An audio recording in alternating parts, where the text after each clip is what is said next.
Hi there everyone. I wanted to share with you today a few thoughts that I've had about something that inspired me on one of my previous posts about soulmates. And there was a comment about incarnation and how the soul can incarnate into different forms. And I wrote a little bit in the comments on that post, but just to expand on that now, basically the soul has freedom, and it has the freedom of choice to incarnate into whichever form it chooses, right? But if you think about it, right, we as creators can have certain thoughts that we then lend ourselves to believe in, okay? And those thoughts can be helpful or unhelpful.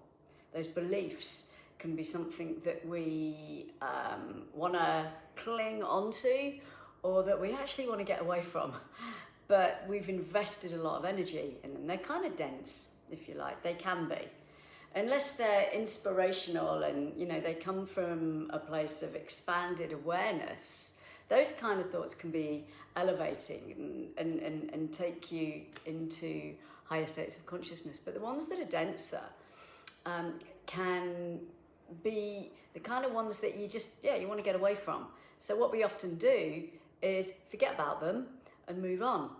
But it's our energy. So if you think that every thought that you have is like, it's a thought that is creating the potential of form. So you could have a thought that's inspirational, that you're going to paint a beautiful picture. And maybe you will, maybe you won't. But when you do, that is the thought that has taken form.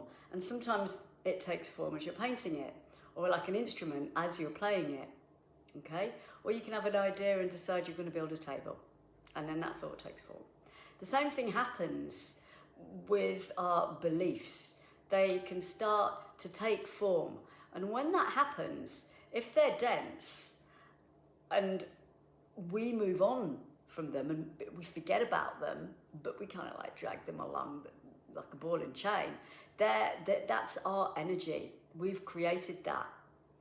Now, if we've created it, it's got our energy.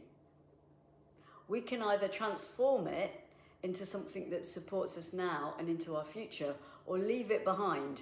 So you might think, like a ball and chain that we drag along behind us. Now, when you die, you just like drop your form, you drop your body, and you move on to another place, right? You're going to realize at some point, that's my energy. I created that. It belongs to me. I'm going to go back and get it, right? So you come back and get it, but you go through the veil of illusion. You go through that memory loss, right? And when that happens, you kind of have to find everything again. So my advice to you is do that now. When you've got thoughts and feelings that weigh you down, work through them, go into them, because the only way up and out is to go in.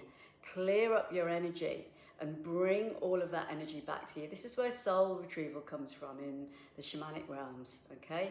You retrieve those parts of you that may be shattered, that may be broken, that may be traumatized, right? And you find those parts, you bring them home, cleansed, replenished, empowered, and back into its full potential, your full potential.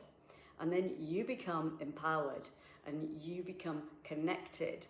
And what happens then is you start to work from a place of inspiration that really is like forward thinking, and you start creating a better world for yourself and others.